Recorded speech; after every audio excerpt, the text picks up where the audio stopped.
आरहत वाङ्मय में कहा गया है, अपत्थम अंबगम भुच्चा राया रज्जम तुहारे। शास्त्रकार ने एक घटना प्रसंग अथवा दृष्टांत का संकेत किया है। मैं अपनी शैली में उस दृष्टांत को व्याख्यात करने का प्रयास करने जा रहा हूं। एक राजा था और राजा सत्ता संपन्न था। राजा के पास, मंत्री के पास सत्ता होती है। सत्ता ऐश आराम करने के लिए नहीं, सत्ता मात्र सुख भोगने के लिए नहीं, सत्ता होती है सेवा करने के लिए। भले राजतंत्र हो या जनतंत्र हो, राजतंत्र में भी सेवा की बात है और लोकतंत्र प्रजातंत्र में भी सेवा की बात है। भी सत्ता में आए हो तो सेवा करना तुम्हारा धर्म है, फर्ज है। और जो आदमी सत्तासीन हो जाए, राजा बन जाए या सरकार में आ जाए, फिर वह सेवा न करे। संस्कृत में कहा गया कि उसका जन्म निरर्थक है। एक श्लोक आता है संस्कृत भाषा में, राज्याधिकारम संप्राप्य यह प्रजाम नैव रंजति अजागलस्तनस्येव तस्य जन्म निरर्थकम। कि राज्याधिकार को प्राप्त कर जो प्रजा को राजी नहीं करता, यानी प्रजा की सेवा नहीं करता, उस राजनेता का जन्म निरर्थक है, बेकार है। कवि ने एक उदाहरण को काम में लिया है कि निरर्थक कैसे, कैसा निरर्थक? का बकरी होती है। कहते हैं कि बकरी के नीचे तो स्तन होते ही हैं, एक स्तन गले में भी बकरी के होता है। गले में छोटा सा स्तन बकरी के होता है, सबके हो या किसी किसी के हो। वह जो गले का स्तन है वो बेकार होता है। बेकार क्यों? कि नीचे वाले स्तन तो दूध देने वाले होते हैं, वह गले का स्तन दूध तो देता नहीं, बेकार है वह तो। जैसे बकरी का गले का स्तन बेकार है, वैसे उस राजनेता का जन्म बेकार है जो सत्तासीन होकर जनता की सेवा नहीं करता है। और सेवा क्यों नहीं करता? कि असंयम उसमें होता है। राजा के लिए भी आवश्यक है कि वह भी संयम रखे, अपनी इंद्रियों पर नियंत्रण रखे। हालांकि गृहस्थ है, फिर भी एक सीमा तक का संयम तो राजा में भी होना ही होना चाहिए। और जो राजा इंद्रिय संयम से च्युत होता है, असंयमी होता है, भोग विलासी, सुविधावादी, ऐश आराम में रस लेने वाला होता है, वह बढ़िया राज्य संचालन भी संभवतः नहीं कर सकेगा या कठिनाई पैदा हो जाएगी राज्य संचालन में। इसलिए राजा को इंद्रिय संयमी भी होना चाहिए, क्योंकि राजा पर तो कितना बड़ा दायित्व होता है राज्य के संचालन का। और राजा मस्ती में, ऐश आराम में समय बिताए, विलासितामय जीवन हो जाए उसका, तो वह राज्य संचालन कितना कर पाएगा? उसका कितना समय तो भोग विलास ऐश आराम में बीत रहा है। राजा है शराब पीकर के मस्त मदमस्त हो जाता है, तो फिर जनता किसके भरोसे है? इसलिए राजा के जीवन में मंत्री आदि जो राजकीय कार्य करने वाले, सत्ता संभालने वाले हैं, उनमें भी संयम होना अपेक्षित होता है। जो संयम तो हर आदमी में होना चाहिए, पर राजा में तो विशेष, मंत्री आदि में तो विशेष संयम होना चाहिए। तो वह राजा राज्य संचालन कर रहा था, एक इंद्रिय असंयम उसमें आ गया था। थोड़ा खाने में मैंगो आम खाने का बड़ा लोलुप बन गया। बस आम खाने को चाहिए, प्रातराश में भी आम चाहिए, मध्याह्न भोजन में भी आम चाहिए, शाम को भी आम चाहिए। अति कर गया आम खाने में। यह जिह्वा की वशीभूतता हो जाती है। संस्कृत में कहा गया, अति सर्वत्र वर्जयेत। अति कहीं नहीं करनी चाहिए। किसी भी कार्य में अति होना बढ़िया नहीं होता है। एक जगह तो यहां तक कहा गया है, मुझे स्मरण हो रहा है, कि गृहस्थ है कि धर्म में भी अति नहीं करनी चाहिए उसको। कि जैसे कि कोई गृहस्थ है, युवक है, परिवार का जिम्मा है, वो दिन भर सामायिक करता रहेगा तो उसका घर फिर कौन संभालेगा? का धर्म में भी अति मत करना। गृहस्थ जीवन में तुम्हें घर भी संभालना, दुकान भी संभालनी है, तो धर्म दान में अति नहीं। न अति अर्थ में पढ़ना चाहिए, न अति काम में पढ़ना चाहिए, यानी काम वासना में, और न अति धर्म में पढ़ना चाहिए। कि तीनों में संतुलन रखोगे तो गारहस्थ्य अच्छा रहेगा। राजा आम खाने का अति अनुरागी बन गया था और शरीर में व्याधि पैदा हो गई। शरीरम व्याधि मंदिरम, शरीर को व्याधियों का, बीमारियों का घर कहा गया है। तकलीफ हुई तो जो स्वास्थ्य की देखरेख करने वाले अधिकारी लोग थे, परिवार के लोग भी थे, चिंतन किया कि इलाज होना चाहिए, महाराज के स्वास्थ्य में गड़बड़ हो गई है। जो राज्य में बहुत उच्च कोटि का वैद्य था, राज वैद्य, उसको बुलाया गया। कहा कि सम्राट वर्ग के स्वास्थ्य में कठिनाई है, आप परीक्षण कीजिए और दवाई की जो व्यवस्था हो वह बताइए। वैद्य बड़ा कुशल था, नाड़ी वैद्य था।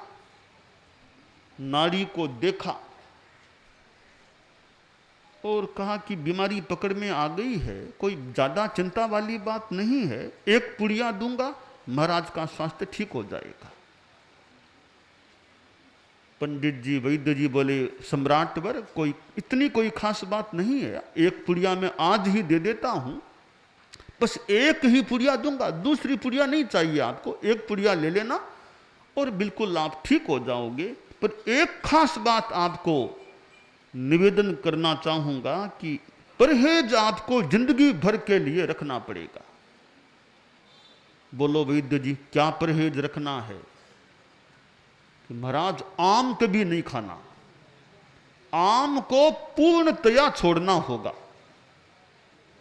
ठीक है, नहीं खाऊंगा, आप दवा दे दीजिए।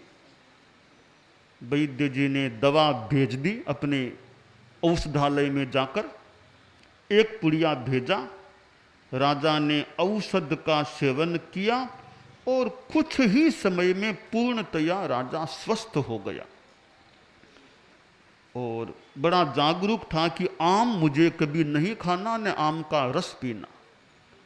मंत्री को बुलाया कि मंत्री जी देखो, मेरे सामने आम आना ही नहीं चाहिए, तो एक काम करो, आप पूरे राज्य में जहां कहीं आम के पेड़ हो, बगीचा हो, सबको नष्ट करा दो, हमारे राज्य में आम रहे ही नहीं। राजा का निर्देश, मंत्री ने कार्यान्वित किया आदेश को और राज्य की सीमा में जहां कहीं आम के बगीचे, आम के पेड़ थे, सबको नष्ट करवा दिया गया। मैं आ रहा था, मार्ग में कितने, यहां आम्र वन कह दें, कितने आमों के पेड़ मिले थे। सारे आम के पेड़ उस समय के जो राज्य में थे नष्ट करवा दिए गए। राजा स्वस्थ चल रहा था। एक दिन राजा ने कहा, मंत्री जी आज तो घूमने का मन हो गया, सवेरे सवेरे घूमने चले, आज अच्छा मौसम है। मैं और तुम दो ही दो चलेंगे, किसी सुरक्षा कर्मचारी को साथ नहीं, हम दो ही दो आज घूमेंगे। तो ठीक है महाराज। मंत्री साथ हो गया। राजा और मंत्री घूमने गए, काफी दूर चले गए। वो राज्य की सीमा पूरी हो गई थी, उसके थोड़े आगे तक चले गए। राजा बोला, मंत्री अब तो थकान आ गई, थोड़ी देर कहीं विश्राम करना चाहूंगा। तो महाराज हम राज्य की सीमा में चलें, वहां फिर कहीं विश्राम कर लेंगे। कहा, मंत्री एक बार तो जल्दी विश्राम कराओ, थकान ज्यादा आ गई है। देखो वह कोई बगीचा सा है, वहां चलो, वहां विश्राम करते हैं। मंत्री ने बगीचे को देखा, महाराज वह तो आम का बगीचा है, क्योंकि यह राज्य की सीमा के पार का क्षेत्र आ गया, तो यहाँ के तो बगीचे नष्ट कराए नहीं हमने, तो यहाँ तो है ना आम के बगीचे, तो परंतु आपको वहां नहीं जाना चाहिए। कि मंत्री एक बार तो चलो थोड़ा विश्राम कर लें, जल्दी वापिस आ जाएंगे। राजा का ज्यादा मन था तो मंत्री ले गया। एक आम के पेड़ के नीचे राजा बैठ गया, विश्राम की मुद्रा में था। आमों की, आम्र फलों की वो भीनी भीनी सुगंध आ रही थी। राजा का मन ललचा रहा था आम खाने के लिए, परंतु वो खाना था नहीं। पर जहां चाह वहां राह।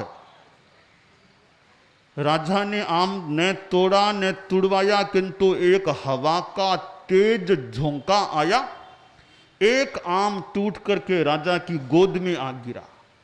तत्काल राजा ने हाथ में ले लिया, हो कितना सुंदर आम है। मंत्री बोला, महाराज आम आप मुझे दीजिए। अरे मंत्री क्या खास, देखने में क्या खास बात है, देखने में कौन सा पाप है। अब देखने लगा, देखते देखते सूंघने लगा कि महाराज आम, अरे क्या मंत्री, सूंघने में कौन सा पाप है, खाने की मनाही है ना, सूंघने में क्या दिक्कत, खाना नहीं पीना नहीं, सूंघने में क्या आपत्ति हो सकती है। जिस गांव जाना नहीं उसका रास्ता भी क्यों पूछना चाहिए। तो जिसको खाना नहीं पीना नहीं उसको हाथ में भी क्यों लेके बार बार देखना चाहिए। अदंसनम चेव अपत्थनम चे, अचिंतनम चेव अकित्तनम चे। कोई कोई चीज ऐसी है न तो उसको देखना ज्यादा चाहिए, न इच्छा ज्यादा करनी चाहिए, न प्रशंसा करनी चाहिए। तो राजा तो बार बार उसको सूंघ रहा था। अब जो सूंघेगा तो मुंह तो पास में है ही है, वो तो मुंह के तो पास आ ही गया। राजा ने मुंह लगा दिया, थोड़ा रस पी गया। तत्काल मंत्री ने आम को छीना और फेंका, राजा को ले गया, महल में पहुंचा दिया।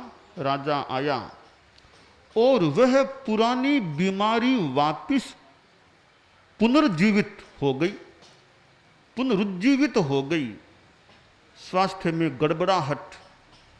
राजा बोला, मंत्री जी उन्हीं वैद्य जी को तत्काल वापिस बुलाओ। वैद्य जी को सूचना दी गई। पंडित जी वे वैद्य जी आए और पूछा, महाराज क्या तकलीफ हो गई, कोई नई तकलीफ हो गई है क्या। तो नहीं वैद्य जी, नई तो नहीं, वही तकलीफ, तो वो तकलीफ तो हो नहीं सकती, परहेज रखा वो तो हो नहीं सकती। लाओ नाड़ देखता हूं। नाड़ी को देखा, बोला महाराज आम का सेवन किया आपने। अब झूठ तो क्या बोले, डॉक्टर के सामने झूठ नहीं बोलना चाहिए। वकील के सामने भी झूठ नहीं बोलना चाहिए। अपना वकील है तो बात बता दो, ये मेरा मुद्दा सारा ये स्थिति है। तो डॉक्टर के सामने, चिकित्सक के सामने झूठ नहीं बोलना चाहिए, और अपने वकील के सामने झूठ नहीं बोलना चाहिए, और अपने गुरु के सामने झूठ नहीं बोलना चाहिए।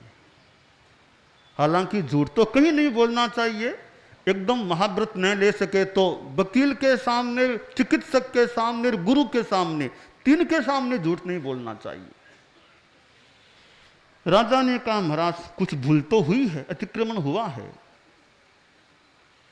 वैद्य जी बोले महाराज प्रयास तो करता हूं कुछ, पर है मामला कठिन। अब थोड़ा प्रयास तो किया, पर वैद्य जी का प्रयास अरण्य रोदन के समान निष्फल सिद्ध हुआ। और जंगल में कोई रोए तो वहां कौन आए संभालने के लिए? अकेला है जंगल में, रो भले, कौन मां आएगी वहां संभालने के लिए? तो अरण्य रोदन के समान निष्फल हुआ और राजा के प्राण पखेरु उड़ गए। शास्त्रकार ने बताया है, हालांकि एक दिन तो मृत्यु होती ही है, ये जो जल्दी मृत्यु हो गई राजा की, वो क्यों हुई? असंयम किया राजा ने, संयम नहीं रखा। अपथ्यम अंबगम भोच्चा राया रज्जम तो हारे। अपथ्य चीज उसके लिए थी आम, उसको खाकर के राजा ने राज्य से ही हाथ नहीं धोया, जीवन से भी हाथ धो लिया। हमारे जीवन में संयम का बड़ा महत्व है। परम पूज्य आचार्य तुलसी ने अनुव्रत की बात बताई। अनुव्रत का प्राण है, संयम है खलु जीवनम, संयम ही जीवन है। परम पूज्य आचार्य महाप्रज्ञ जी प्रेक्षा ध्यान की बात बताते। प्रेक्षा ध्यान में भी संयम है। इंद्रियों का संयम करो, सर्वेंद्रिय संयम करो, मन का संयम करो, वाणी का संयम, शरीर का संयम। प्रेक्षा ध्यान की भी आत्मा तो मानो संयम है। संयम हमारे जीवन में रहे तो हमारा जीवन पवित्र रह सकता है, सुख युक्त भी रह सकता है, यहां भी ठीक और आगे भी ठीक रहने की संभावना बन जाती है। मानव जीवन हमें प्राप्त है, हम भक्ति भी करते हैं, प्रभु की भक्ति भी करते हैं, करना अच्छा भी है भक्ति करना भी। भक्ति के साथ साथ हम संयम का भी ध्यान रखें, और भक्ति में भी, भक्ति से भी संयम की पुष्टि हो सकती है। भक्ति है, प्रभु की भक्ति भी संयम को संपोषित करने वाली हो सकती है। भक्ति में कितना सुंदर कहा गया, प्रभु म्हारे मन मंदिर में पधारो, प्रभु म्हारे मन मंदिर में